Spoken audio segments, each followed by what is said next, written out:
Welcome to इला Joshi classes. आज इस वीडियो में मैं आपको एग्जाम में आने वाले क्वेश्चन नंबर 2 के सारे पार्ट्स को डिस्कस करने जा रही हूँ।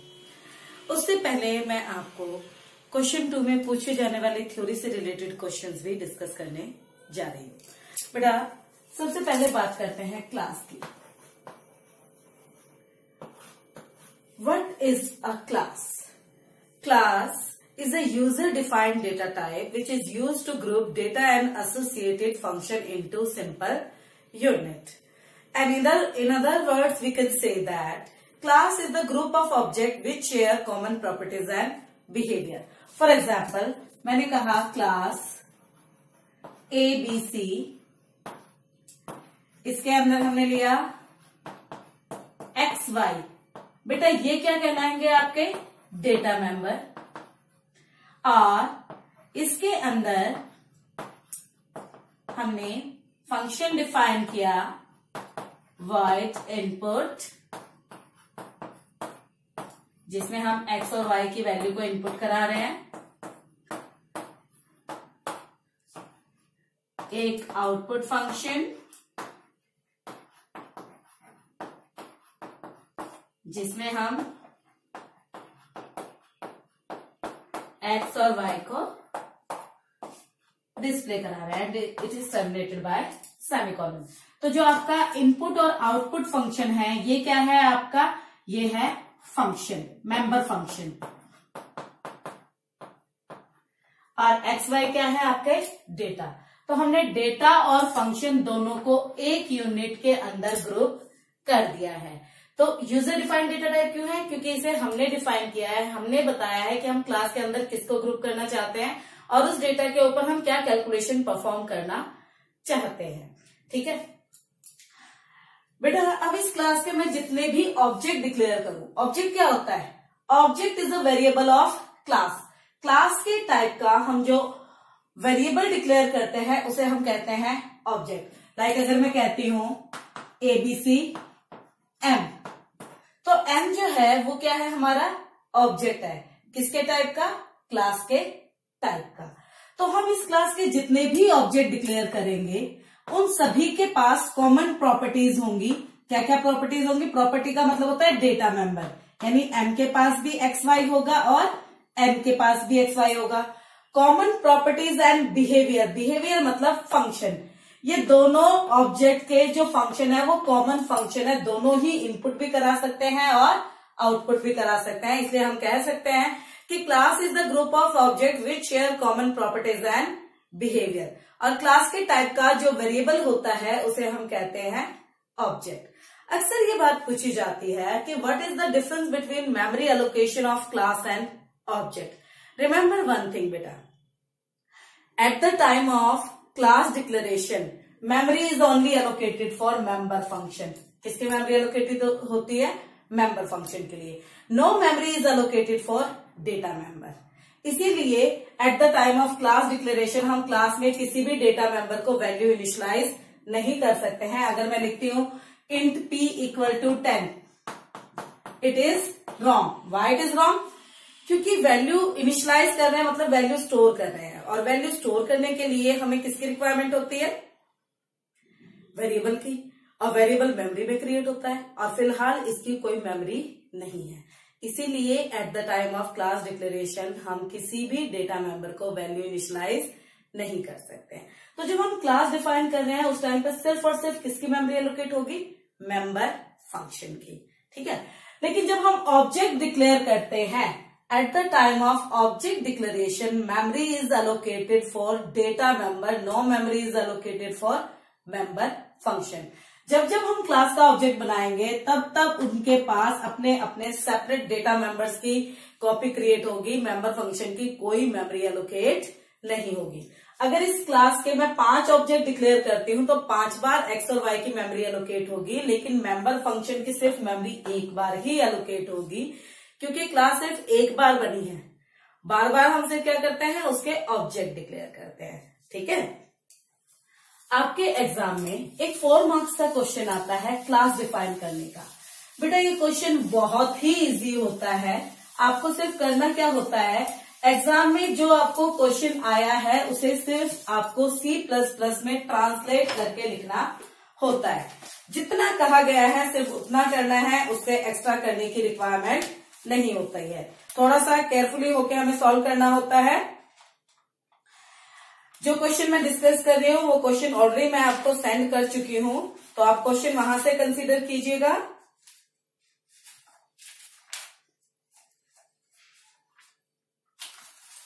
जैसे कि आपको सबसे पहले मैं क्वेश्चन करा रही हूं, इसमें गिवन है define a class hotel.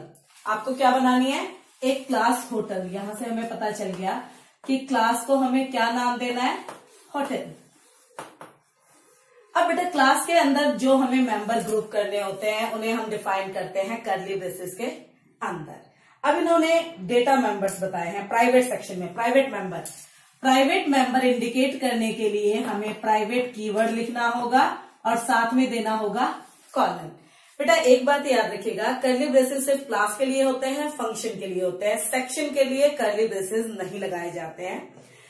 Roll number हमें चाहिए रूम नंबर स्टोर करने के लिए, नेम चाहिए कस्टमर का नेम स्टोर करने के लिए, टैरिफ चाहिए यहाँ पर आपको चार्जेस स्टोर करने के लिए, एनओडी चाहिए आपका नंबर ऑफ डेज इनपुट कराने के लिए, कैल्क हमारा फंक्शन है। तो पहले डेटा मेंबर डिक्लेयर करते हैं। यहाँ पर आपको टाइप गिवन नहीं है, तो आप अपने दिमाग के हिसाब से सोचते हुए कि किस टाइप की वैल्यू स्टोर करनी है हम डेटा टाइप यूज करेंगे। रूम नंबर इंटीजर में होता है, int are number.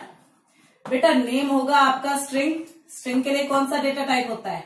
Char name. Size given नहीं है तो आप अपने मन से साइज दे सकते हैं। टैरिफ आपका अमाउंट स्टोर करेगा, तो उसके लिए हम फ्लोट डेटा टाइप यूज करते हैं।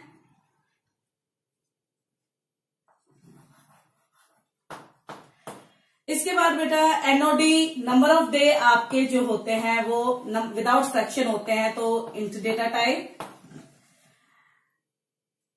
हमने एनओडी इंटीजर टाइप का डिक्लेयर किया। अब इसने कहा है कि calc function to calculate and return amount as NOD into tariff, and if the NOD into tariff is more than 10,000 then as 1.05 into NOD into charges. हमें अमाउंट रिटर्न करानी है। इसमें फंक्शन को अमाउंट रिटर्न करने के लिए कहा गया है, इसलिए रिटर्निंग टाइप क्या होगी? फ्लोट कैल्क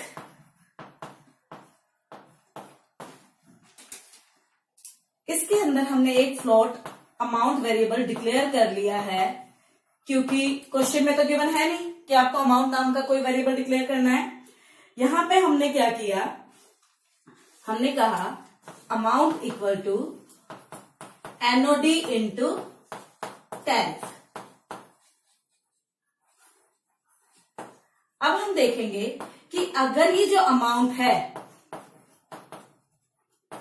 ये क्या है? मोर देन 10,000,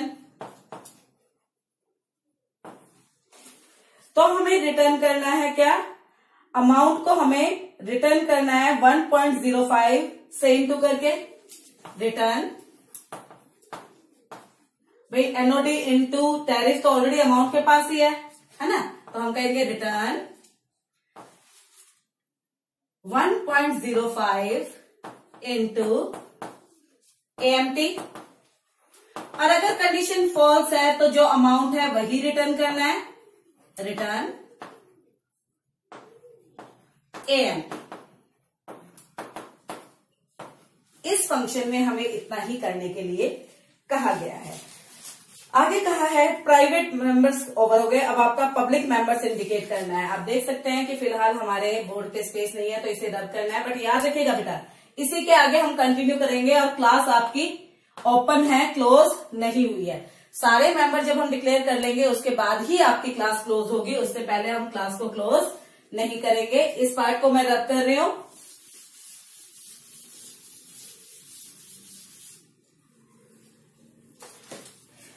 इसके बाद बेटा पब्लिक सेक्शन बिगिन कर रहा है, तो उसको इंडिकेट करने के लिए public keyword colon.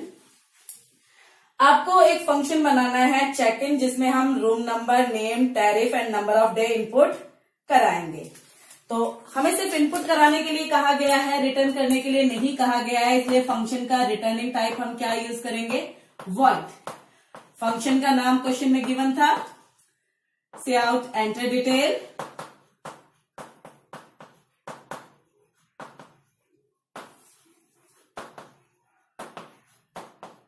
Same room number. बेटा नेम आपकी स्ट्रिंग है और स्ट्रिंग इनपुट करने के लिए कौन सा फंक्शन होता है, गेट्स नेम। एनओडी आपका नंबर है। आपको यही चीजें इनपुट करने के लिए कही गई थी, इसके अलावा कोई और एक्स्ट्रा कैलकुलेशन आपको इस फंक्शन में करने के लिए नहीं कहा गया है, तो हम फंक्शन को क्लोज करेंगे। अब हमें कहा गया है वॉइड चेकआउट फंक्शन बनाना है, which will print room number, name, NOD and amount. अब बेटा अमाउंट तो हमें मालूम है कि हमारे पास कोई वेरिएबल है नहीं। अमाउंट अगर हमें चाहिए तो उसके लिए हमें कौन सा फंक्शन कॉल करना पड़ेगा, कैलकुलेट। अब हमें सारे डेटा मेंबर को डिस्प्ले करना है तो उसके लिए फंक्शन कौन सा होता है, c out r number, name, एनओडी। अब अमाउंट प्रिंट करने के लिए यहां पर हम कैल्क फंक्शन को कॉल कर लेंगे, because it will return the value of amount. इस फंक्शन में हमें इतना ही काम करना था, फंक्शन क्लोज किया। क्वेश्चन में आपको क्लास के अंदर इतनी ही मेंबर्स को डिक्लेयर करने के लिए कहा था, सारे मेंबर्स डिक्लेयर हो गए हैं, तो अब फाइनली हम क्लास को टर्मिनेट करेंगे, क्लोज करेंगे और इसे सेमीकोलन से टर्मिनेट करेंगे। ये बन गई आपकी क्लास। ये क्लास का क्वेश्चन बेटा एग्जाम में 4 नंबर की वेटेज का आता है और ये क्वेश्चन एग्जाम में आता ही आता है। ये मतलब इस वैल्यू से नहीं, क्लास डिफाइन करने का क्वेश्चन आएगा ही आएगा। बहुत ही इजी क्वेश्चन होता है, आपको जरा जरा सी स्टेप्स के भी मार्क्स मिलते हैं, तो आप क्वेश्चन को छोड़ने की कोशिश ना करें। ज्यादा से ज्यादा प्रॉब्लम जो आती है आप लोगों को, वो जो प्राइवेट सेक्शन में फंक्शन बनाने के लिए कहा जाता है उसे डिफाइन करने में कई बार बच्चों को प्रॉब्लम आती है, लेकिन बाकी जो पार्ट है, डेटा मेंबर को डिक्लेयर करना, इनपुट फंक्शन बनाना, डिस्प्ले फंक्शन बनाना, ये नॉर्मली हर क्लास में होता ही होता है। तो अगर आप कुछ क्वेश्चंस की प्रैक्टिस कर लेंगे तो आपके ये 4 मार्क्स कटने के चांसेस कम हो जाएंगे। एक क्वेश्चन और डिस्कस कर लेते हैं।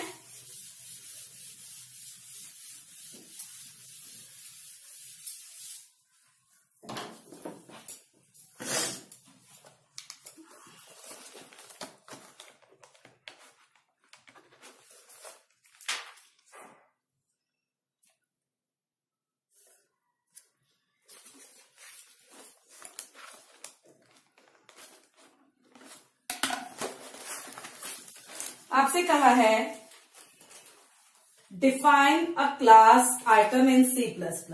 अब जो हमें क्लास बनानी है उसे हमें क्या नाम देना है, आइटम।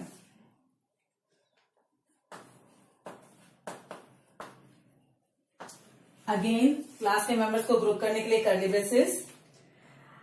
आपको प्राइवेट मेंबर्स डिक्लेयर करने के लिए कहा गया है। हम सिर्फ रीड कर रहे हैं और उसे देखिए सिर्फ C++ में लिख रहे हैं, कोई एक्स्ट्रा एफर्ट करने की जरूरत नहीं पड़ रही है। कोड ऑफ टाइप इंटीजर यानी इंट टाइप का कोड वेरिएबल डिक्लेयर करना है। I name of type string, बेटा कई बार बच्चे ये गलती करते हैं, स्ट्रिंग आई नेम लिख देते हैं, जबकि C++ में स्ट्रिंग डेटा टाइप नहीं है। कैरेक्टर टाइप का जो एरे होता है उसी को हम स्ट्रिंग कहते हैं। आई नेम, साइज दे देंगे, क्वेश्चन में गिवन नहीं है, अपने मन से कुछ भी। QTY of type integer, price of type float,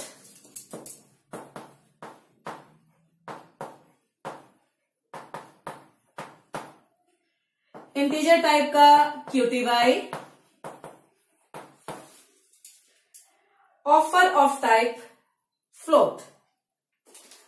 float type का आपको एक वेरिएबल और डिक्लेयर करना है और उसे नाम क्या देना है, ऑफर। ठीक है, हमने सारे मेंबर्स डिक्लेयर कर लिए। अब प्राइवेट सेक्शन में ही आपको एक फंक्शन डिफाइन करने के लिए कहा है, a member function get offer to calculate offer percentage as follows. आपको ऑफर की वैल्यू कैलकुलेट करने के लिए कहा गया है और कंडीशंस आपको नीचे गिवन है कि अगर quantity less than equal to 50 है तो ऑफर में वैल्यू स्टोर होनी चाहिए 0, और अगर आपकी क्वांटिटी जो है वो ग्रेटर देन 50 है और लेस देन इक्वल टू 100 है तो ऑफर की वैल्यू होनी चाहिए 5, और अगर क्वांटिटी की वैल्यू ग्रेटर देन 100 है तो ऑफर की वैल्यू होनी चाहिए 10। यहाँ पे आपको असाइन करने के लिए कहा है, कैलकुलेट करने के लिए कहा है, बट रिटर्न करने के लिए नहीं कहा गया है, इसीलिए फंक्शन का रिटर्निंग टाइप होगा void get offer is the name of function, question में गिवन है। अब हमें ऑफर की वैल्यू किसके बिहाफ पे निकालनी है? हमें ऑफर की वैल्यू निकालनी है क्वांटिटी के बिहाफ पे। कंडीशन लगाने के लिए आपका इफ यूज होता है, इफ QTY लेस देन 50। तो इस सिचुएशन में ऑफर को क्या वैल्यू असाइन करनी है? 0। अब बेटा जाहिर सी बात है, अगर ये कंडीशन फॉल्स है दैट मीन्स क्वांटिटी की वैल्यू क्या है? More than equal to less than equal to. अगर ये कंडीशन फॉल्स है तो जाहिर सी बात है क्वांटिटी की वैल्यू जो है वो मोर देन 50 है। अब हमें देखना है कि मोर देन 50 तो ऑटोमेटिकली अंडरस्टूड है, बट साथ ही साथ क्या होना चाहिए? Less than equal to 100। तो हम यहाँ पे कंडीशन देंगे quantity less than equal to 100। अब कई बच्चों के दिमाग में ये बात आ रही होगी कि हम ऐसे कंडीशन नहीं लिख सकते हैं क्या? Quantity greater than 50 and quantity less than equal to 100। बिल्कुल लिख सकते हैं बेटा, आप चाहे तो ऐसे भी कंडीशन लिख सकते हैं, लेकिन जब ये बात अंडरस्टूड है कि अगर हम यहाँ पे पहुंचेंगे दैट मीन्स क्वांटिटी की वैल्यू मोर देन 50 है, तो दोबारा वो कंडीशन लिखने का कोई बेनिफिट नहीं है। लेकिन अगर आप लिखेंगे तो वो गलत नहीं होगा। अगर ये कंडीशन ट्रू है तो ऑफर को क्या वैल्यू असाइन करने के लिए कहा गया है बेटा? ऑफर को वैल्यू देने को कहा गया है 5। अब अगर ये भी कंडीशन फॉल्स है तो अंडरस्टूड है दैट मीन्स क्वांटिटी की वैल्यू क्या है? More then 100। और अगर क्वांटिटी की वैल्यू मोर देन 100 है तो वो कुछ भी हो सकती है। उस सिचुएशन में हमें क्वांटिटी ऑफर को क्या वैल्यू असाइन करना है? 10 असाइन करना है। इस फंक्शन में हमें यही काम करने के लिए कहा गया था। तो अब हम यहाँ पर फंक्शन को क्लोज करते हैं। अब बेटा हमें पब्लिक सेक्शन बिगिन करना है। बेटा याद रखिएगा हम इसी के कॉन्टिन्यूएशन में चल रहे हैं।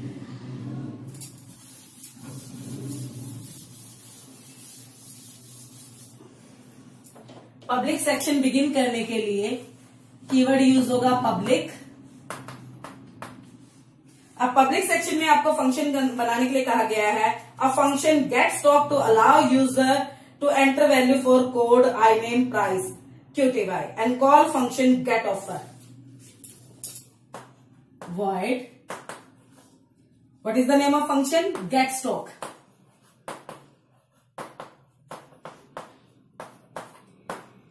We need to take input for all data members।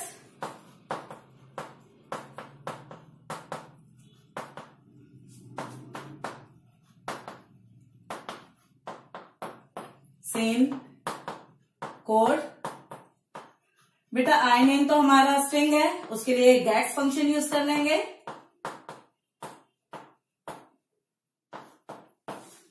इसके बाद बेटा हमें प्राइस और क्वांटिटी भी इनपुट करानी है। Same price QTY। हम यहाँ पे ऑफर के लिए इनपुट नहीं कराएंगे क्योंकि ऑफर को कैलकुलेट करने के लिए हमें फंक्शन कॉल करने के लिए कहा गया है गेट ऑफर। बेटा गेट ऑफर फंक्शन की रिटर्निंग टाइप वॉइड है, इसीलिए इसकी कॉल स्टेटमेंट को हम किसी को असाइन नहीं करेंगे, सिर्फ फंक्शन का नाम लिखेंगे और सेमीकोलन से टर्मिनेट करेंगे। इस फंक्शन में आपको इतना ही करने के लिए कहा गया है। इसके बाद आपको फंक्शन बनाने के लिए कहा गया है show item which will display all data member. Similarity समझ में आ रही होगी पिछले क्वेश्चन में और इस क्वेश्चन में कि ये दोनों फंक्शन तो लगभग ऑलमोस्ट सेम है। शो आइटम में क्या करना है? क्लास के सारे डेटा मेंबर्स को डिस्प्ले कराना है। C out code I name price QTY and offer. इस फंक्शन में इतना ही करने के लिए कहा गया था। तो उसके बाद फंक्शन को क्लोज। क्लास के अंदर जितने भी मेंबर्स लेने थे वो सारे मेंबर्स हम ले चुके हैं, तो अब हम क्लास को क्लोज करेंगे और सेमीकोलन से टर्मिनेट करेंगे। बेटा याद रखिएगा कि अगर आपने पूरी क्लास सही बनाई और लास्ट में आप क्लास को क्लोज करके सेमीकोलन लगाना भूल गए तो आपके हाफ मार्क्स डिडक्ट हो जाएंगे। सो बी केयरफुल, ध्यान से करना। इस क्वेश्चन में एटलीस्ट आपके मार्क्स नहीं कटने चाहिए। ठीक है बेटे। अब इसके बिहाफ पर पहले अब थोड़े से थ्योरी के क्वेश्चन हम डिस्कस करेंगे।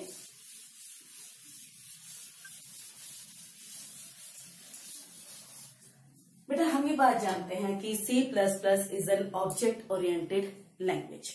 अब ऑब्जेक्ट ओरिएंटेड लैंग्वेज होने के लिए कुछ फीचर्स का होना जरूरी है। आपको ऊप्स के फीचर अच्छे से याद करने हैं। आपका सबसे पहला फीचर है encapsulation.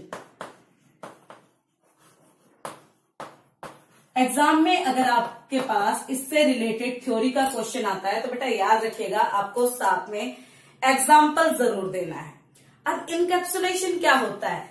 Encapsulation is wrapping up of data and associated function into single unit. That means अगर हम डेटा और उस पर काम करने वाले फंक्शन को एक सिंगल यूनिट में बाइंड कर देते हैं, ग्रुप कर देते हैं, तो उसे हम क्या कहते हैं? इनकैप्सुलेशन। साथ में ये तो हुई इसकी डिफाइन कि encapsulation is wrapping up of data and associated function into single unit. अब इसका एग्जांपल ये भी पूछ लिया जाता है, how it is implemented in C++, कि C++ में इनकैप्सुलेशन कैसे इंप्लीमेंट किया जाता है। हमारे C++ में एक ही चीज ऐसी है जो डेटा और फंक्शन दोनों को एक साथ ग्रुप करने के लिए यूज होती है, that is class. In C++ we can implement encapsulation with the help of class। साथ में छोटा सा एग्जांपल लिख दो, क्लास। कोई बड़ी कहानी राम कथा लिखने की जरूरत नहीं है, एक छोटा सा एग्जांपल जिसमें आप एक डेटा ले लेंगे और एक फंक्शन ले लेंगे। कोई भी कुछ भी नाम दे सकते हैं।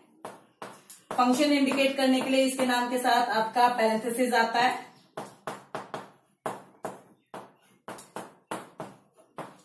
This is data, this is function, and both are grouped in ABC। तो ये आपका इनकैप्सुलेशन हो गया है। बेटा आपकी क्लास में हम मेंबर्स को 3 सेक्शंस में डिक्लेयर कर सकते हैं, private section, protected section and public section. ये डिफरेंट सेक्शन क्यों है? हम किसी भी मेंबर को क्लास के प्राइवेट सेक्शन में तभी रखते हैं जब हम चाहते हैं कि इसे आउटसाइड द क्लास यूज ना किया जा सके। Private members are those members which can only be used within the class, which cannot be used outside the class। ये सिर्फ अपनी ही क्लास के अंदर एसेसिबल होते हैं, ये अपनी क्लास से बाहर एसेसिबल नहीं होते हैं। जबकि पब्लिक मेंबर वो मेंबर्स होते हैं जिन्हें हम क्लास के अंदर भी यूज कर सकते हैं और क्लास के बाहर भी यूज कर सकते हैं।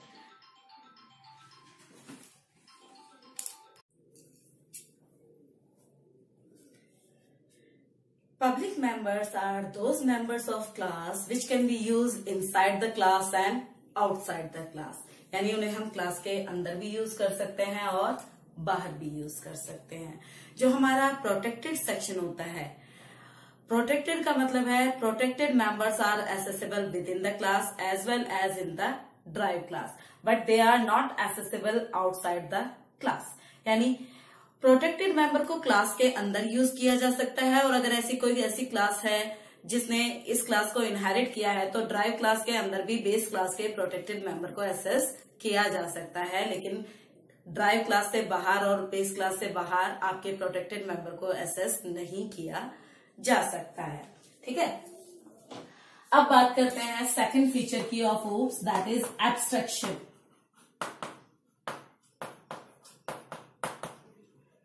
Abstraction means providing the essential information without giving the background complex detail।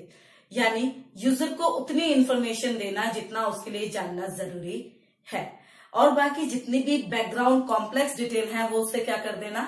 Hide कर देना। अब बात आती है कि क्या हम C++ में एब्स्ट्रैक्शन को भी इम्प्लीमेंट कर सकते हैं? Yes, we can implement abstraction in C++। Now how?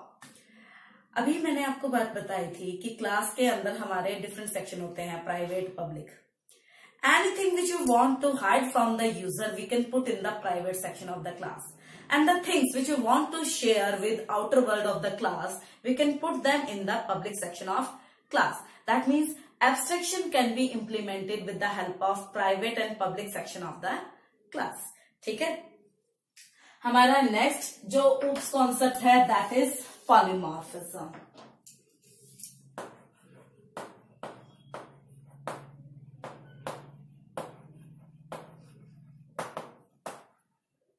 बेटा पॉलीमॉर्फिज्म जो है it is made of two word, poly and morphism.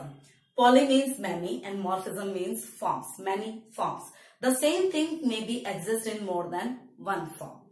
Polymorphism is the ability to process the same message in more than one form. एक ही message को अलग अलग तरीके से process करने की कैपेबिलिटी को हम कहते हैं polymorphism.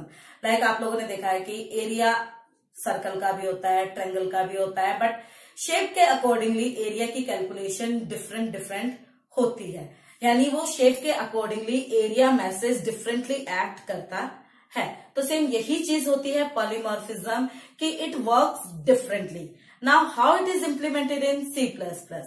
In C++ polymorphism can be implemented using function overloading. किसके हेल्प से इम्प्लीमेंट कर सकते हैं? फंक्शन ओवरलोडिंग की हेल्प से। Now what is function overloading? Existence of multiple function with the same name but with different signature. यानी अगर एक ही नाम के मल्टीपल फंक्शन प्रोग्राम में एग्जिस्ट करते हैं बट जिनका नाम सेम हो और सिग्नेचर अलग हो तो हम कहते हैं फंक्शन ओवरलोडिंग। अब सिग्नेचर से क्या मतलब है? फंक्शन कुछ ऐसे करके तो साइन करता नहीं है। फंक्शन सिग्नेचर से मतलब होता है list of argument, type of argument and sequence of argument. Like मैंने कहा int sum, int x, int Y.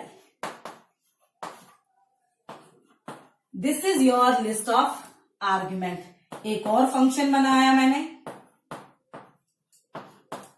Int p, int q, int r। अब यहां पर दोनों फंक्शंस के नेम तो सेम है but their signature is different. Signature में क्या क्या आता है? Number of argument, type of argument, sequence of argument. Here we are having 2 argument, here we are having 3 argument. हालांकि टाइप सेम है बट नंबर अलग हो गया तो इन दोनों की फंक्शन की एक ही प्रोग्राम में प्रेजेंस हो सकती है। ठीक है, तो इसे हम कहते हैं फंक्शन ओवरलोडिंग। और फंक्शन ओवरलोडिंग की हेल्प से कौन इंप्लीमेंट होता है? आपका polymorphism. Polymorphism is implemented in C++ with the help of function overloading, and function overloading is existence of multiple function with the same name but with different signature. Different signature इसीलिए रखे जाते हैं बेटा ताकि एक फंक्शन कॉल के response में multiple function execution के लिए ना आए। यानी सेम नेम होने के बावजूद वो डिफरेंट होने चाहिए। लास्ट ईयर आपका फंक्शन ओवरलोडिंग के बिहाफ पर एक क्वेश्चन आया था, बड़ा ही ट्रिकी क्वेश्चन था। हालांकि इस क्वेश्चन में कुछ दम नहीं था लेकिन फिर भी बच्चे इसमें कंफ्यूज हुए थे। आपको 4-5 फंक्शन के नाम दिए गए और आपसे पूछा गया था कि बताइए इनमें से किन किन फंक्शन को हम ओवरलोड कर सकते हैं। मैं एक एग्जांपल लिख रही हूं। लाइक मैंने कहा वॉइड फन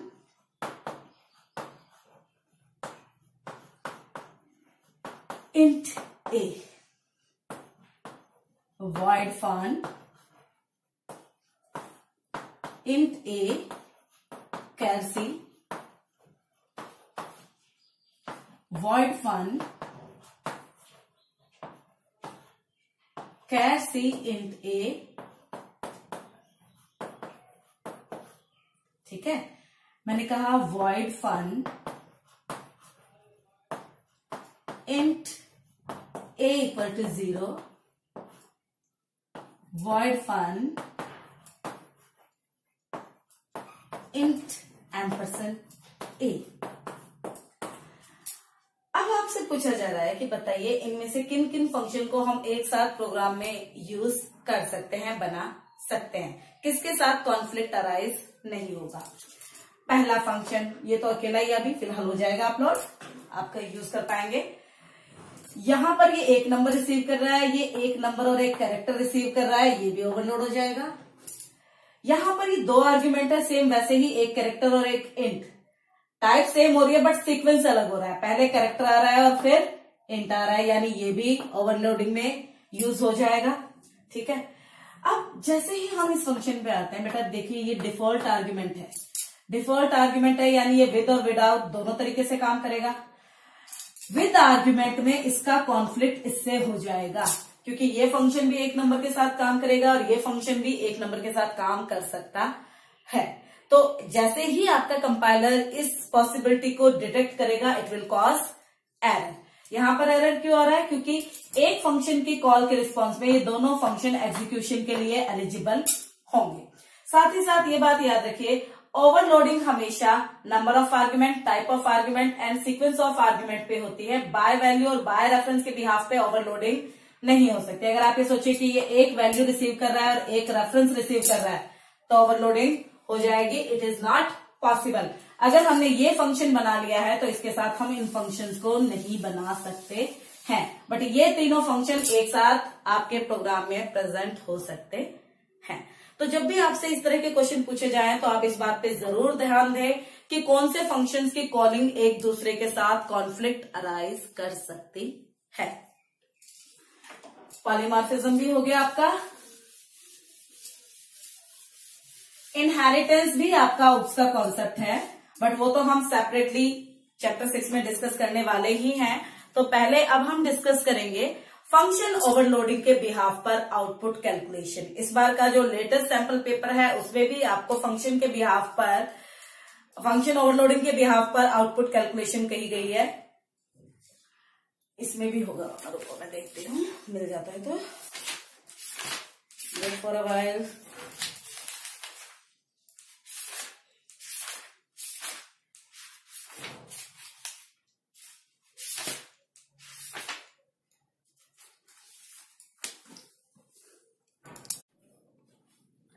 क्वेश्चन मैंने जो पीडीएफ भेजी है उसके अंदर आपका है, आप देख सकते हैं। आपको क्वेश्चन में कहा गया है right the output of the following C++ code and also right the name of feature of object oriented programming used in the following programme jointly illustrated bye function 1 to 4। बेटा फंक्शन 1 का नाम क्या है? Line. Function 2 का क्या नाम है? Line. Function 3 का क्या नाम है? लाइन। फंक्शन 4 का भी क्या नाम है? लाइन। अब फंक्शन कोई आर्ग्यूमेंट रिसीव नहीं कर रहा, फंक्शन 2 एक नंबर रिसीव कर रहा है, फंक्शन 3 एक कैरेक्टर और एक नंबर रिसीव कर रहा है, और फंक्शन 4 2 नंबर रिसीव कर रहे हैं। यानी चारों ही फंक्शन का नाम तो है line, but their signature is different. अब सिग्नेचर डिफरेंट है, दैट मीन्स ये क्या है? Existence of multiple function with the same name but with different signature. और ये कॉन्सेप्ट क्या होता है आपका? Function overloading. और फंक्शन ओवरलोडिंग के हेल्प से आपका उसका कौन सा कॉन्सेप्ट इंप्लीमेंट होता है? पॉलीमॉर्फिज्म। अब जरा इस आउटपुट का, इस कोडिंग का हम आउटपुट निकालते हैं। जैसे कि मैंने कल भी ये बात डिस्कस की थी बेटा कि आपके प्रोग्राम में चाहे कुछ भी गिवन हो और कितने ही क्वेश्चन क्यों ना गिवन हो, program execution always starts from main. बेटा मेन में आपके पास 3 वेरिएबल हैं, ए, बी, सी। ए की वैल्यू है 9, बी की 4 एंड सी की 3। आपने एक कैरेक्टर वेरिएबल भी लिया है के, और के अंदर वैल्यू स्टोर है हैश। ठीक है बेटा, आपने लाइन फंक्शन को कॉल किया और भेजा के को और बी को। अब के क्या है? कैरेक्टर, और बी क्या है? नंबर। हमारे पास 4 लाइन फंक्शन है, हमें कैसे पता चलेगा कि हमें कौन सा फंक्शन कॉल करना है? हमें ऐसा फंक्शन चाहिए जो एक कैरेक्टर रिसीव करे और एक नंबर, और पहले किसे रिसीव करे? कैरेक्टर को। फंक्शन 1 तो से कुछ भी रिसीव नहीं कर रहा, फंक्शन 2 एक नंबर रिसीव कर रहा है, फंक्शन 3 कैरेक्टर और नंबर रिसीव कर रहा है, यानी ये वाला फंक्शन आपका कॉल होगा।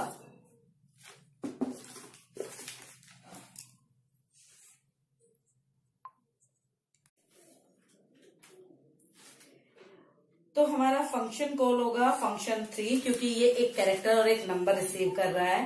तो सी के अंदर आपका स्टोर हो जाएगा के की वैल्यू, और एन के अंदर स्टोर हो जाएगी आपके बी की वैल्यू। ठीक है, अब फंक्शन के अंदर कोडिंग में कहा है int L equal to 1, L less than equal to N. N की वैल्यू क्या है?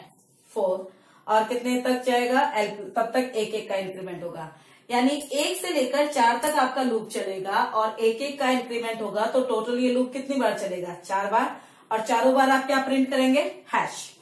तो how many times hash will print? 4 time, 1 2 3 4। जैसे ही आपके एल की वैल्यू इंक्रीज होगी 5 less than equal to 4 condition false, you will comes out of the loop. जब आप लूप से बाहर आएंगे तो आपको मिलेगा सी आउट एंडल, यानी कर्सर जाएगा नेक्स्ट लाइन में। बेटा इस बात पे जरा थोड़ा ध्यान दीजिएगा कि अगर लूप के साथ कर्ली ब्रेसेस गिवन ना हो तो सिंगल स्टेटमेंट ही बॉडी ऑफ लूप कंसिडर होगी, multiple statement body of loop consider नहीं होगी। और अगर आपने गलती से इस तरह से आउटपुट लिखा तो it will consider as wrong. Endl पे तो हम तभी जाएंगे जब हम लूप से बाहर आएंगे। कंट्रोल वापस आया मेन में, आपने फिर से लाइन फंक्शन कॉल किया और भेजा ए को एंड सी को। बेटा ए और सी दोनों न्यूमेरिक टाइप के हैं, यानी अब हमें ऐसा लाइन फंक्शन चाहिए जो 2 नंबर रिसीव करे, और वो है आपका फंक्शन 4। बेटा फंक्शन 4 में आपने भेजा है ए को एंड सी को, यानी कि इस बार आपके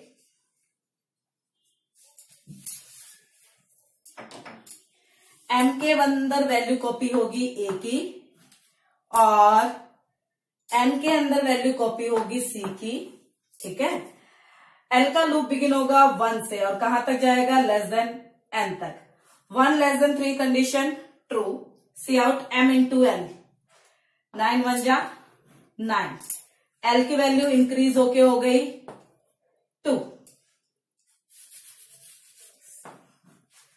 2 लेस देन 3 कंडीशन ट्रू, 9 2 जा 18। एल की वैल्यू बेटा इंक्रीज होके हो गई 3, 3 लेस देन एन कंडीशन हो गई आपकी फॉल्स लूप से बाहर। जैसे ही लूप से बाहर आए आपको मिला सी आउट एंडल, यानी कर्सर गया नेक्स्ट लाइन में। जब हम मेन में वापस आए तो कोई और स्टेटमेंट नहीं बची है, तो ये हमारा फाइनल आउटपुट होगा। यानी जब फंक्शन ओवरलोडिंग के बिहाफ पर आपको आउटपुट कैलकुलेट करना होता है तो हमें इस बात पे फोकस देना होता है कि आर्ग्यूमेंट की लिस्ट को कॉल स्टेटमेंट के साथ टैली करें। इसके बाद आपको ये क्वेश्चन प्रॉब्लमेटिक नहीं लगेंगे, आपको ये क्वेश्चन समझ में आएंगे।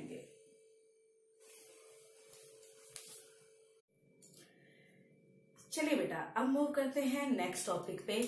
आप याद रखिए आपके एग्जाम में 2 मार्क्स का एक क्वेश्चन आता है कंस्ट्रक्टर और डिस्ट्रक्टर के बेस पे।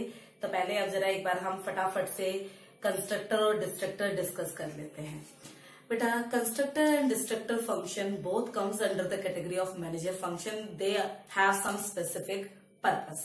Constructor function is used to initialize data member of object at the time of object declaration, यानी जब हम एक ऑब्जेक्ट को डिक्लेयर करते हैं उसी टाइम पर अगर हम उसके मेंबर को कोई इनिशियल वैल्यू देना चाहते हैं तो उसके लिए आपका यूज होता है constructor function. Constructor function is a function which is used to initialize the data member of object at the time of object declaration. It is different from other function as it has the same name as class name and it has no returning type. Like मैंने कहा class ए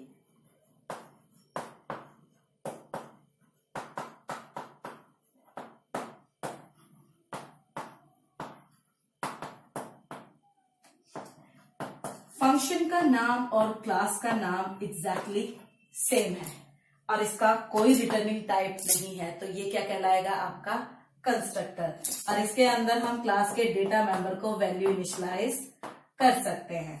तो अब जब हम ये भी पूछा जाता है कि एक कंस्ट्रक्टर इन्वोक कब होता है, जब हम इस क्लास का ऑब्जेक्ट बनाएंगे, ऑब्जेक्ट डिक्लेरेशन पर इट विल इन्वोक्ड ऑटोमेटिकली, और जो ये एम होगा इसके एक्स वाई को इनिशियल वैल्यू देगा। Constructor will get invoked when we declare the object of class. जब हम क्लास का ऑब्जेक्ट डिक्लेयर करते हैं तो उस टाइम पे कंस्ट्रक्टर खुद ब खुद इन्वोक हो जाता है, उसे कॉल करने के लिए अलग से स्टेटमेंट लिखने की जरूरत नहीं होती है। अब बात आती है कंस्ट्रक्टर कितने टाइप के हो सकते हैं। बेटा कंस्ट्रक्टर 3 टाइप के होते हैं। सबसे पहले default constructor, parameterize constructor,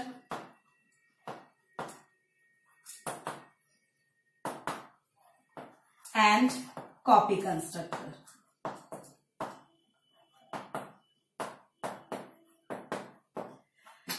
default constructor is the constructor which can be involve without any argument, यानी ऐसा कंस्ट्रक्टर फंक्शन जिसे बिना किसी आर्ग्यूमेंट के हम कॉल कर सकते हैं उसे हम कहते हैं डिफॉल्ट कंस्ट्रक्टर।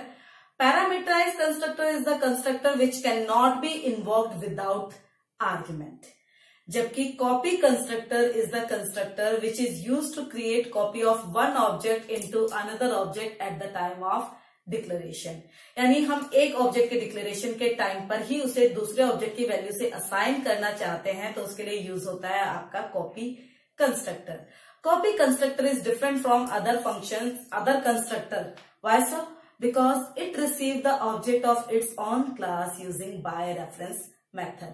तो सीधा ध्यान रखिए, अगर क्लास का कोई कंस्ट्रक्टर अपनी ही क्लास के ऑब्जेक्ट को बाय रेफरेंस मेथड से रिसीव करता है, that means it is copy constructor.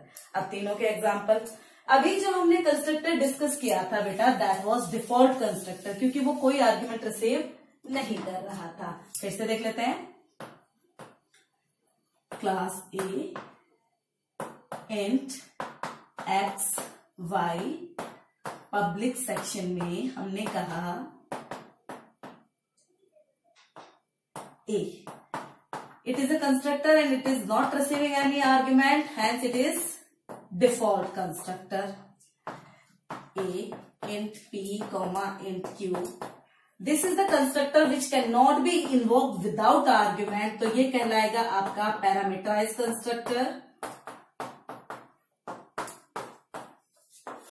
Sequence में यहां पे लिख रही हूं। अब इस कंस्ट्रक्टर के आर्ग्यूमेंट लिस्ट में देखिए कि जो आर्ग्यूमेंट है उसका डेटा टाइप वही है जो आपकी क्लास का नाम है। दैट मीन्स ये कंस्ट्रक्टर अपनी ही क्लास के ऑब्जेक्ट को एज आर्ग्यूमेंट रिसीव कर रहा है, वो भी कौन से मेथड से रिसीव कर रहा है? बाय रेफरेंस मेथड से। That means it is copy constructor. अब ये कॉपी कंस्ट्रक्टर है, ये तो क्लियर हो गया। अब इसकी बॉडी डिफाइन करने के लिए कहा जाता है, तो हम कैसे डिफाइन करते हैं? सिंपल सा हम देखते हैं क्लास के अंदर कितने डेटा मेंबर है। जो ऑब्जेक्ट आया है उसके सेम मेंबर की वैल्यू क्लास के डेटा मेंबर में असाइन करते हैं। एक्स के पास एम का एक्स, वाई के पास एम का वाई। अगर कोई स्ट्रिंग होती तो उसे हम असाइनमेंट ऑपरेटर से नहीं असाइन कर पाते, उसके लिए हम यूज करते strcpy। जब भी आपको कॉपी कंस्ट्रक्टर डिफाइन करने के लिए कहा जाता है तो हमें सीधा इतना देखना होता है कि क्लास के अंदर कितने डेटा मेंबर है, सभी डेटा मेंबर को वैल्यू असाइन करने की स्टेटमेंट लिखनी होती है। ठीक है। अब जो एग्जाम में क्वेश्चन आता है वो कुछ इस तरह से होता है कि आपको क्लास बना के दी जाती है और उसके बिहाफ पर आपसे क्वेश्चन पूछा जाता है, लाइक क्लास टेस्ट।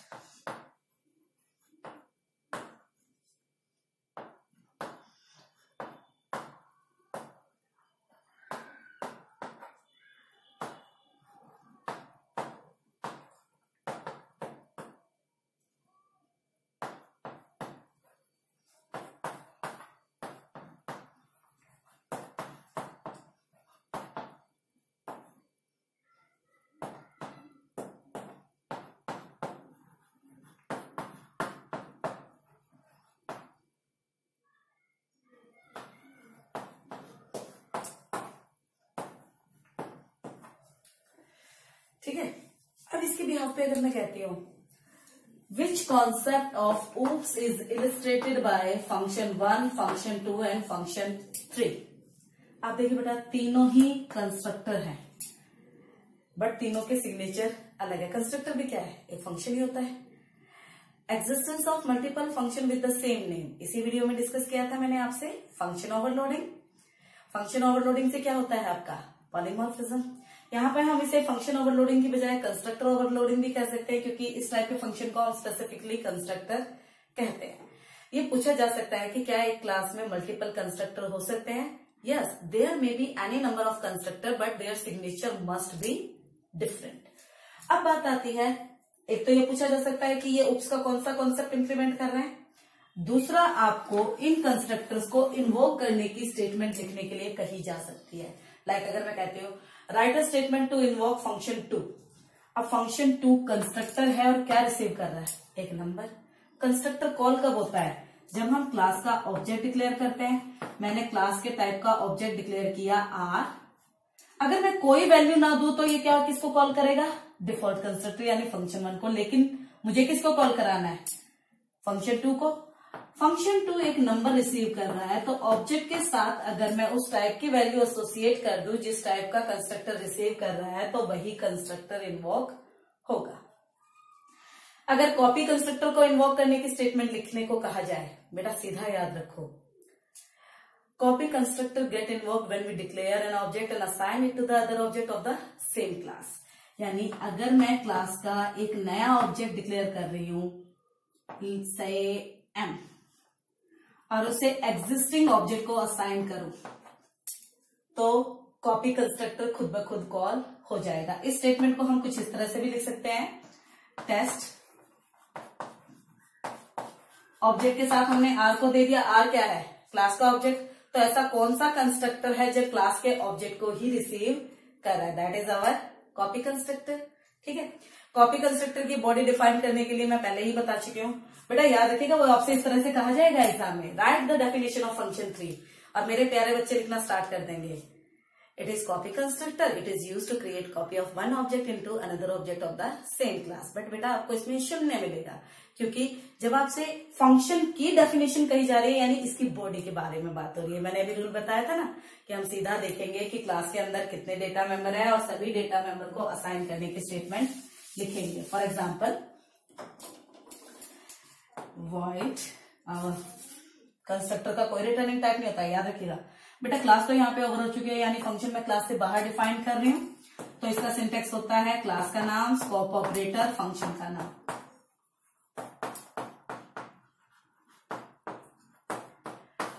क्लास के अंदर कितने डेटा मेंबर है, एक ही, mark equal to T dot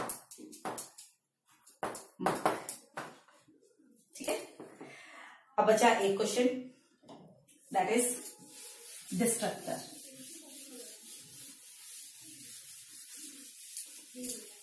बेटा डिस्ट्रक्टर का रूल सीधा है, it is use to destroy the object when it comes out of scope. जब एक ऑब्जेक्ट की मेमोरी में रिक्वायरमेंट नहीं होती है, तो डिस्ट्रक्टर आता है और उसके पास जो भी रिसोर्सेज होते हैं उससे वो सारे रिसोर्सेज वापस ले लेता है। It also has the same name as the class name, but क्या डिफरेंट होता है, प्रिसीडेड बाय टिल्ड सिंबल। तो ये कहलाएगा आपका डिस्ट्रक्टर। और डिस्ट्रक्टर खुद ब खुद कॉल हो जाता है जब आपके ऑब्जेक्ट आउट ऑफ स्कोप जाता है। आपसे ये पूछा जा सकता है कि सपोज करो इसको फंक्शन को नाम दिया है 4, what is function 4 known as, it is known as destructor. When does it get invoked, it get invoked when object goes out of scope. ठीक है, अब हम डिस्कस करते हैं इनहेरिटेंस बेस्ड क्वेश्चन। अब बात करते हैं इनहेरिटेंस की। Now what is inheritance? Inheritance is the ability to make a new class by inheriting the features of the existing class and add some new features to it. The existing class is known as base class and the new class is known as derived class. The derived class will have all the feature of base class as well as its own feature, but vice versa is not true. That means base class के पास drive class का कोई member नहीं होता है। Base class के पास सिर्फ और सिर्फ अपने ही मेंबर होते हैं, जबकि ड्राइव क्लास के पास बेस क्लास और ड्राइव क्लास दोनों के ही मेंबर होते हैं।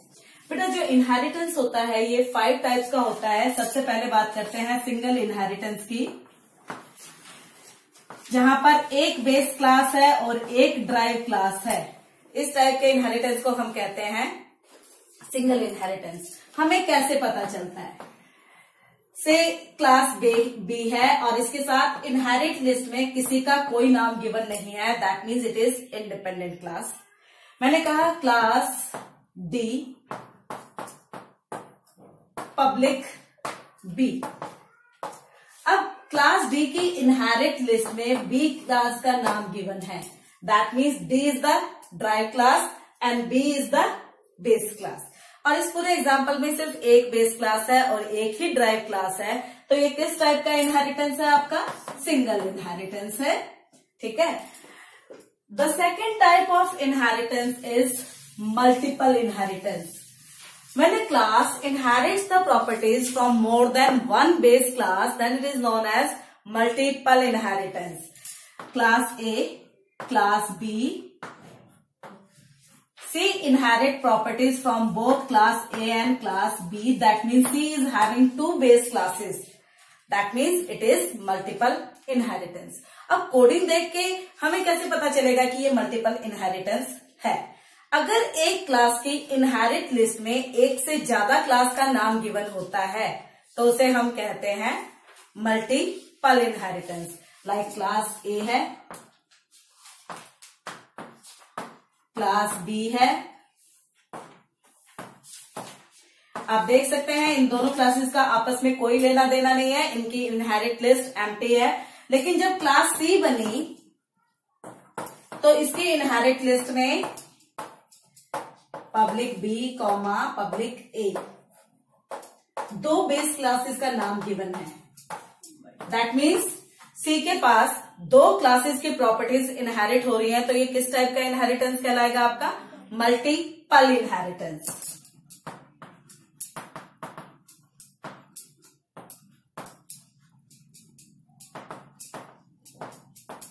ठीक है. Third type of inheritance is multi level inheritance.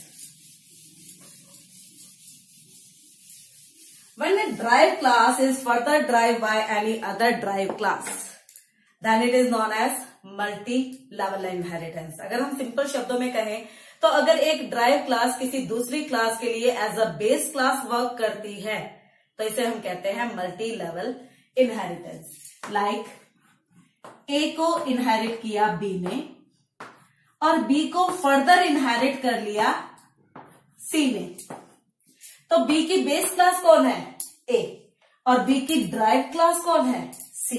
यानी बी दोनों तरीके से वर्क कर रही है, as a derive class as well as base class. It is derive class for class A but it is base class for class C.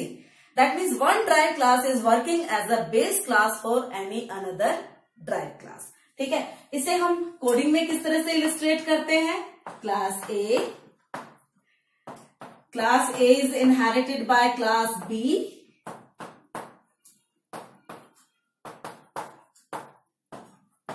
and class B is inherited by class C.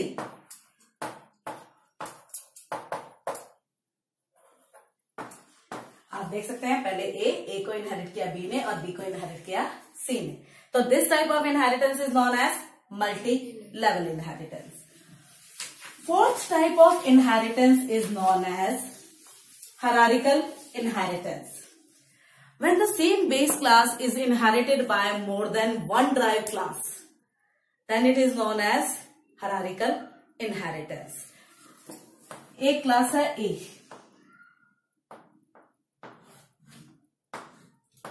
B ने भी A को inherit किया है और C ने भी ए को inherit किया है. यानी बी और सी दोनों की बेस क्लास कौन है? A. When multiple derived class inherits the properties from the same base class then it is known as hierarchical inheritance. कैसे पता चलेगा कोडिंग में देख के? Class A, class B. B ने किसे इनहेरिट कर लिया? ए को. एंड सी ने किसको इनहेरिट किया? ए को. आप देख सकते हैं बी की इनहेरिट लिस्ट में भी ए है और सी की इनहेरिट लिस्ट में भी ए है. यानी both B and C are inheriting the features from the same base class. तो what type of inheritance is this? Hierarchical inheritance. Now the last type of inheritance that is hybrid inheritance. When we are having more than one form of inheritance within the same program, then it is known as hybrid inheritance. For example, यहाँ तक ये आपका hierarchical inheritance है, लेकिन अगर मैं कहूँ C को further inherit कर लिया D ने, अगर मैं इतने पार्ट को कंसिडर करती हूँ तो ये हो जाता है आपका सिंगल इनहेरिटेंस. इतने पार्ट को इनहेरिटेंस कंसिडर करती हूँ तो ये हो जाएगा आपका मल्टी लेवल. और इतने पार्ट को कंसिडर करती हूँ तो हायरार्किकल. यानी सेम कोड के अंदर आपके मोर than one type of inheritance अगर इलस्ट्रेट होते हैं तो इसे हम कहते हैं बेटा हाइब्रिड इनहेरिटेंस. अब बेटा हमने टाइप ऑफ इनहेरिटेंस डिस्कस कर लिए. Now we will discuss visibility mode. आप एक बेस क्लास को 3 विजिबिलिटी मोड में इनहेरिट कर सकते हैं, प्राइवेट, प्रोटेक्टेड, पब्लिक।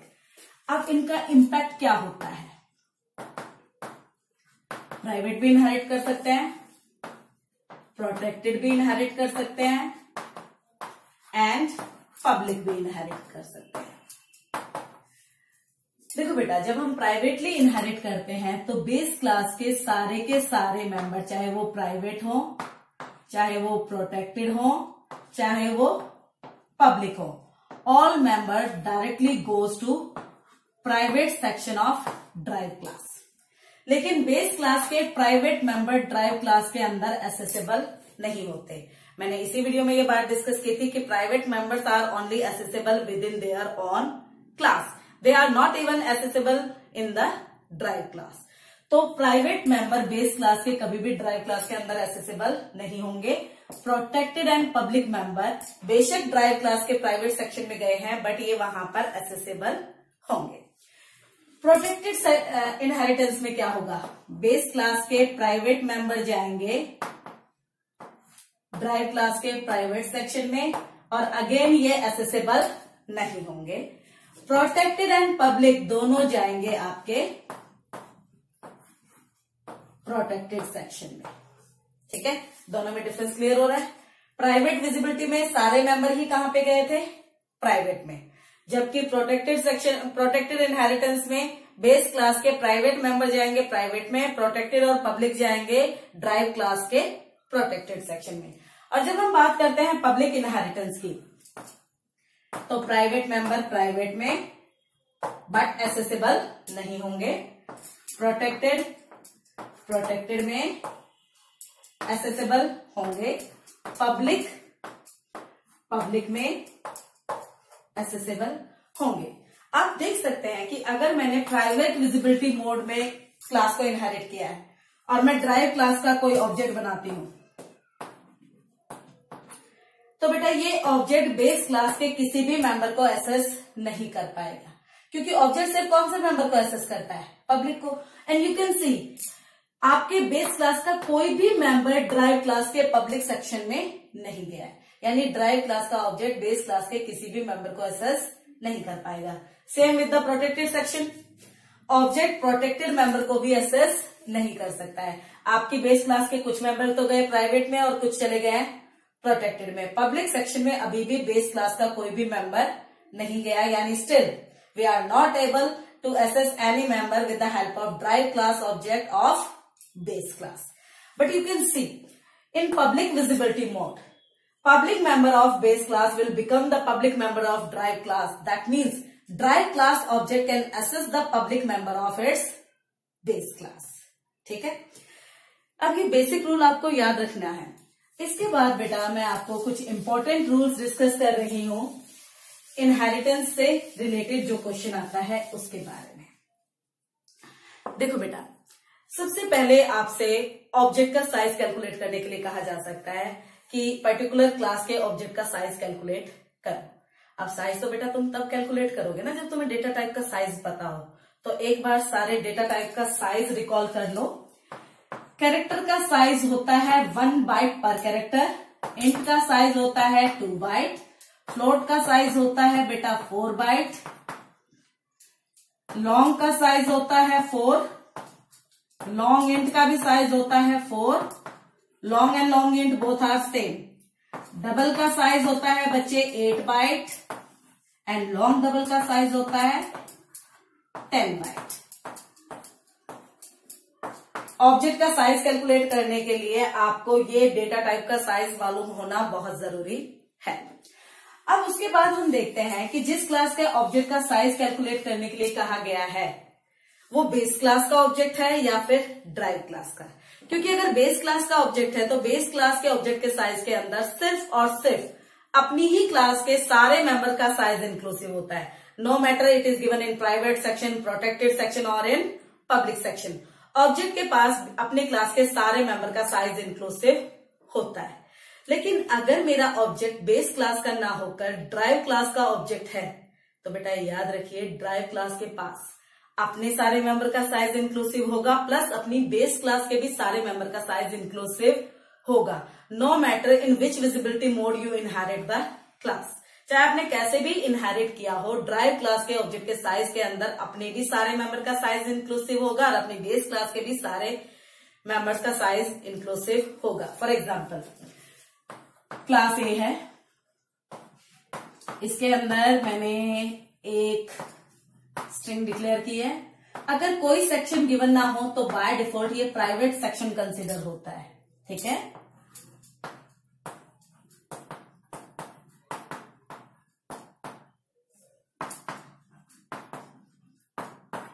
अब इस क्लास को इनहेरिट कर लिया क्लास बी ने, कोई भी विजिबिलिटी मोड हो, हम पब्लिक ले लेते हैं।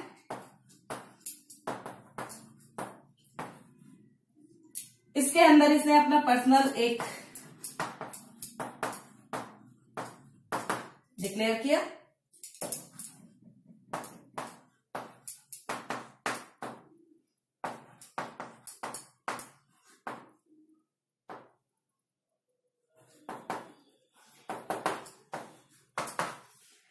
अब अगर मैं कहती हूं find out what would be the size of A class object, A class के ऑब्जेक्ट का साइज क्या होगा इन मेमोरी, तो सबसे पहले देखो ए की इनहेरिट लिस्ट में तो कोई क्लास नहीं है, मजे हो गए, ये तो होगी बेस क्लास, यानी सिर्फ और सिर्फ इसके खुद के मेंबर का साइज इंक्लूसिव होगा।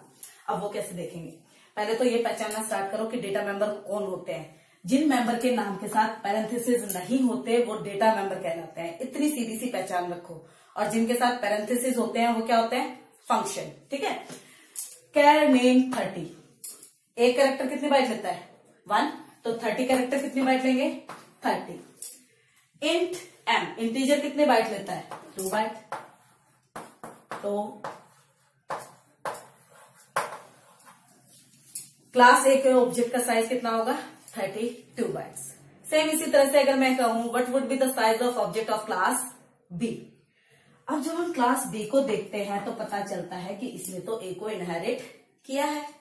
जब एक ड्राइव क्लास का ऑब्जेक्ट होता है तो उसके अंदर बेस और ड्राइव दोनों क्लास के सारे मेंबर का साइज इंक्लूसिव होता है।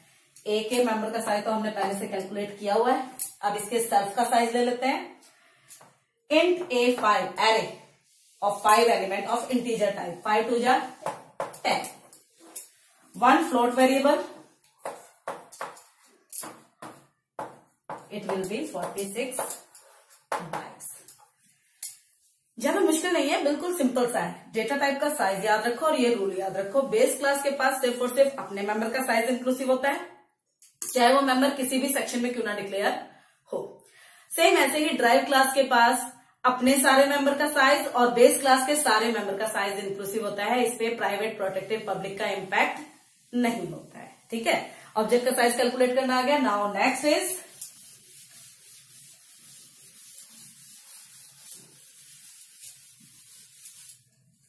आपको इनहेरिटेंस से रिलेटेड कोडिंग गिवन होती है और आपसे पूछा जाता है कि अगर हम फलानी क्लास का ऑब्जेक्ट बनाएं तो which class constructor get invoked. सीधी सी बात याद रखिए, इनहेरिटेंस के केस में जब हम ड्राइव क्लास का ऑब्जेक्ट बनाते हैं तो हमेशा कंस्ट्रक्टर पहले इन्वोक होता है बेस क्लास का, फिर ड्राइव क्लास का, ठीक है। क्योंकि जब भी हम कुछ भी बनाना स्टार्ट करते हैं तो बेस से बनाना स्टार्ट करते हैं। सीधा हवा में जाके 10th फ्लोर हम नहीं बना सकते, पहले हमें नींव भी बननी होगी, फिर ग्राउंड फ्लोर भी बनेगा, फिर फर्स्ट फ्लोर भी बनेगा, करते करते आप 10th फ्लोर तक जाते हैं। हम सीधा सीधा हवा में 10th फ्लोर नहीं बना सकते हैं, ठीक है। तो पहले हमेशा बेस क्लास का कंस्ट्रक्टर इन्वोक होता है और फिर ड्राइव क्लास का। और ये भी याद रखिए, जिस सीक्वेंस में आपका कंस्ट्रक्टर इन्वोक होता है उसके ऑपोजिट सीक्वेंस में आपका डिस्ट्रक्टर इन्वोक होता है। यानी जब भी आपका ऑब्जेक्ट आउट ऑफ स्कोप जाएगा तो आपको ये याद रखना है कि पहले डिस्ट्रक्टर ड्राइव क्लास का इन्वोक होगा और फिर डिस्ट्रक्टर बेस क्लास का इन्वोक होगा, ठीक है। कंस्ट्रक्टर एंड डिस्ट्रक्टर इन्वोकिंग की सीक्वेंस आपको क्लियर है। एक थोड़ा मल्टीपल इनहेरिटेंस में बच्चे अक्सर कंफ्यूज हो जाते हैं कि सपोज करो क्लास सी है,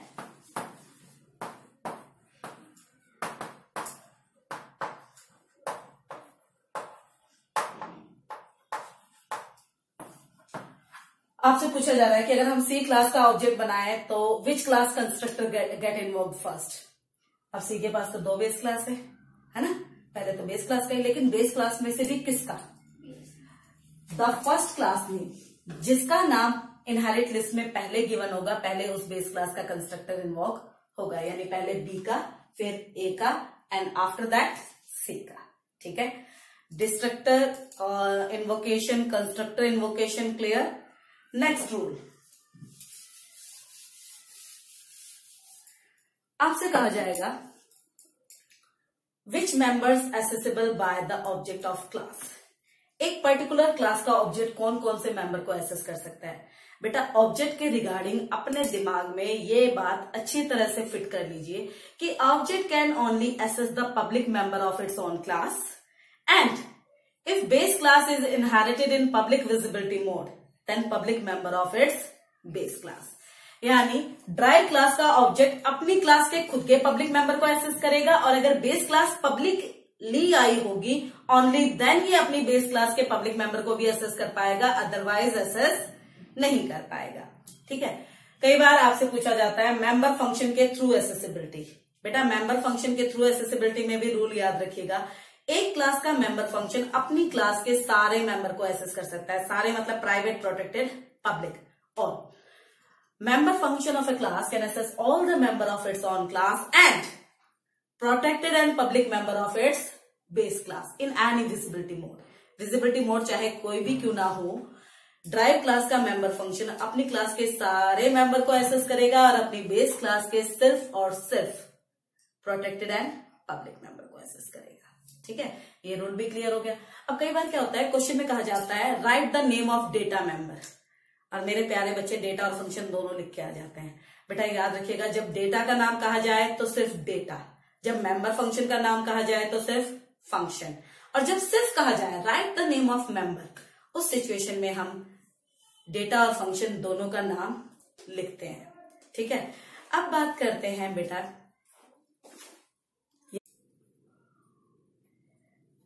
आपको मैंने इनहेरिटेंस से रिलेटेड जो मेन रूल थे वो एक्सप्लेन कर दिए हैं। अब इसके बिहाफ पर जो एग्जाम में क्वेश्चन आता है वो हम डिस्कस करेंगे।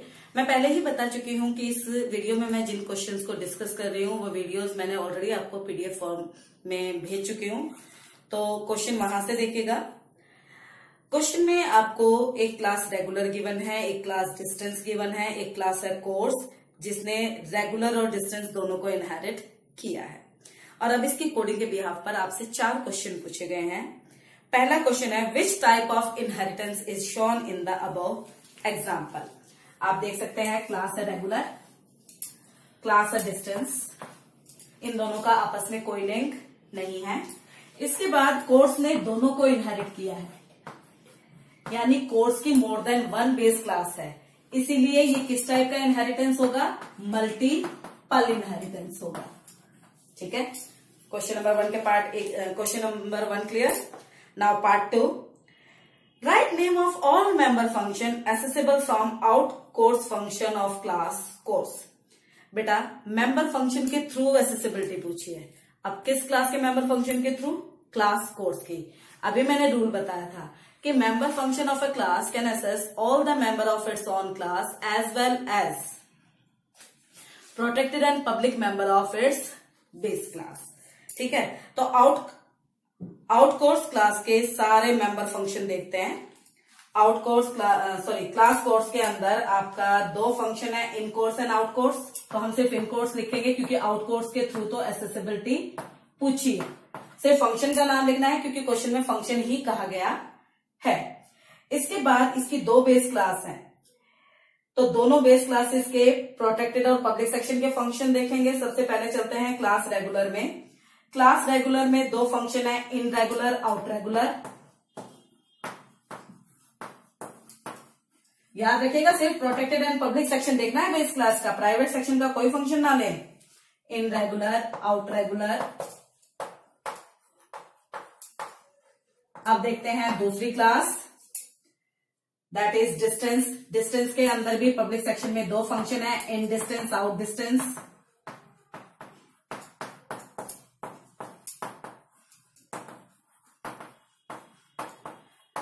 सीधा सा रूल है, member function of a class can access all the member of its own class and protected and public member of its base class. अब सिर्फ फंक्शंस का नाम कहा गया था तो हमने सिर्फ फंक्शंस को ही फाइंड आउट किया है और उनके नाम लिखे हैं। थर्ड पार्ट में आपसे पूछा है right the name of all member accessible through an object of class course. आपसे कहा all member, that means both data and function. लेकिन एसेसिबिलिटी किसके थ्रू पूछी है? ऑब्जेक्ट के थ्रू। और ऑब्जेक्ट का तो सीधा रूल है कि वो सिर्फ और सिर्फ पब्लिक मेंबर को एक्सेस करता है, अपनी क्लास के पब्लिक। और अगर बेस क्लास इनहेरिट हुई है कौन से विजिबिलिटी मोड में? पब्लिक विजिबिलिटी मोड में, तो बेस क्लास के भी पब्लिक मेंबर ही एक्सेस होंगे। तो पहले हम क्लास कोर्स के पब्लिक सेक्शन में देखते हैं। 2 फंक्शन है, ये तो हो गया आपका सेकंड पार्ट का आंसर। नाउ थर्ड पार्ट, इसमें आपका इन कोर्स, आउट कोर्स,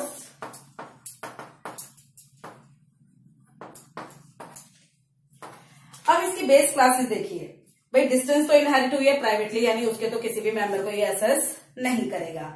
लेकिन रेगुलर इनहेरिट हुई है पब्लिक विजिबिलिटी मोड में। और रेगुलर क्लास के पब्लिक सेक्शन में अगर आप देखेंगे तो आपको 2 फंक्शन मिलेंगे, in regular and out regular.